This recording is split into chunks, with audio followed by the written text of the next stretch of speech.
Hello viewers, welcome back to my YouTube channel. Today we are going to discuss about the Flexure strength test of concrete beams. So this particular test is usually performed as per IS 516 part 1 section 1. The flexure strength is basically the strength or the resistance that is offered by the concrete specimens like beams against bending. I think you might have studied in your engineering mechanics the bending moment and a shear force diagram of a simply supported beam. So when a beam is supported on two supports that are basically simply supported, hinge support and a roller support, and when it is subjected to a 2-point loading, the bending moment diagram will basically look like as shown on the screen above. So you can see that in the middle region, the bending moment is maximum and the shear force is basically zero. Okay. So what does you interpret from this? So we interpret from this particular thing is that the chances of being getting failed is maximum at the center or the middle portion because their bending moment is maximum. So if their bending moment is maximum, then this is most critical zone where the beam can fail actually, and this is the most critical, or we can say accurate, type of failure that can be addressed in a kind of beam. So the specimens which we are using for performing this particular test, that we have said that it's 100 by 100 by 500 millimeter beam, or it can also be 150 by 150 by 700 millimeter beam. So for the specimen that we are using in my laboratory, that is 100 by 100 by 500 millimeter. So you can see that this beam is basically loaded. As you can see on the screen itself, the apparatus is basically for the testing of the flexure strength, and the beam is basically loaded by applying two supports using rollers.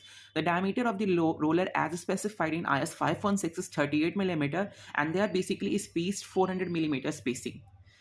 So basically what we have to do, we have to do markings at L by 3, L by 3, L by 3. That is roughly, you can see, 133 millimeters.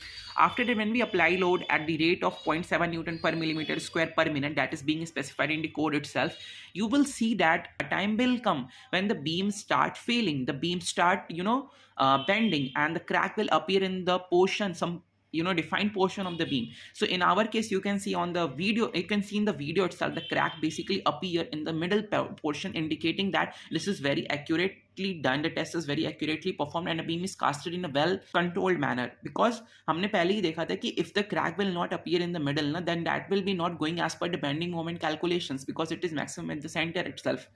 Now we can use the three formulas that we are having for the computation of the flexure strength of the beam. So the load at which the beam failed, that is usually denoted by capital P. Capital L is not the length of the beam itself. Thing to be noted, the capital L is not the length of the beam itself. Rather, it is basically, you can see that the span that is actually present between the two supports. So it is bit lesser than the length. So it is bit lesser than the actual length of the beam, because we have left some edges on the either sides. And B is basically the width of the beam, and D is the depth of the beam. Here width and depth both of the beam is basically equals to 100 millimeter for our case. So since our beam is basically failing in the middle region, so we will use this particular formula: FB is equal to PL by BD square. Formula to calculate flexure strength is FB is equal to PL by BD square, that is being flashed on the screen itself. So this is overall about the flexure strength of the beam. Guys, stay tuned for more such videos. Bye bye.